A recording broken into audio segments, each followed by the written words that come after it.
টি-20 বিশ্বকাপে সুপার 8-এও রানের দেখা পাননি জস বাটলার। বিশ্বকাপে অফ ফর্মে থাকলেও এই ব্যাটারকে নিয়ে চিন্তা কিছু দেখছেন না ইংলিশ অধিনায়ক হ্যারি ব্রুক।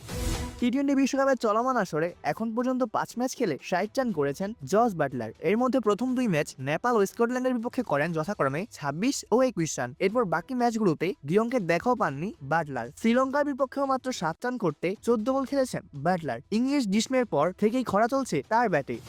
ইংল্যান্ড ও ডারবানের সুপার জায়ান্টসের হয়ে শেষ 16 টি-20 ইনিংসে আছে তার মাত্র একটি 50। চলতি শীতের 5 ওয়ানডেতে তার সর্বোচ্চ স্কোর 38। এই নিয়ে নিজেই হতাশার কথা জানিয়েছেন বাটলার নিজেই। তবে অভিজ্ঞ ব্যাটারকে নিয়ে চিন্তার কিছু নেই বলেছেন অধিনায়ক হ্যারি ব্রুক। 35 বছর বয়সী এই ব্যাটারের মধ্যে আত্মবিশ্বাসের ঘাটতি দেখছেন এই ইংলিশ অধিনায়ক। হ্যারি ব্রুক বলেন, চিন্তার কিছু নেই, তিনি বিশ্ব ক্রিকেটের বড় মাপের খেলোয়াড়, অনেক বছর ধরে ক্রিকেট খেলছেন, তিনি সম্ভবত এই খেলায় সাদা বলের সেরা খেলোয়াড়। এই মুহূর্তে তার আত্মবিশ্বাস কিছুটা ঘাটতি আছে। আমি অধীর আগ্রহ অপেক্ষা করছি এবং পরবর্তী 2 ম্যাচের জন্য তিনি কেমন করেন তা দেখার জন্য আমি রোমাঞ্চিত হয়ে আছি। ভালো উইকেট পেলে সেঞ্চুরি করবেন বাটলার, এমনটাই মনে করেন হ্যারি ব্রুক। তাগিদ দিয়ে বলেন, নিজের ব্যাটিং এ পাওয়ার প্লে সমস্যা কাটিয়ে ওঠার। জস বাটলার এখনো জ্বলে উঠতে পারেননি, তবে আমরা যদি ভালো উইকেট পাই তাহলে তিনি অবশ্যই সেঞ্চুরি করবেন। ফিল সল্টও তাই।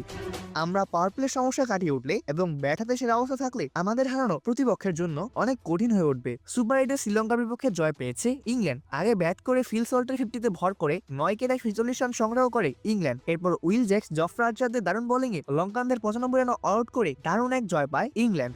অপূর্ব দাস, প্লে ফার্স্ট নিউজ।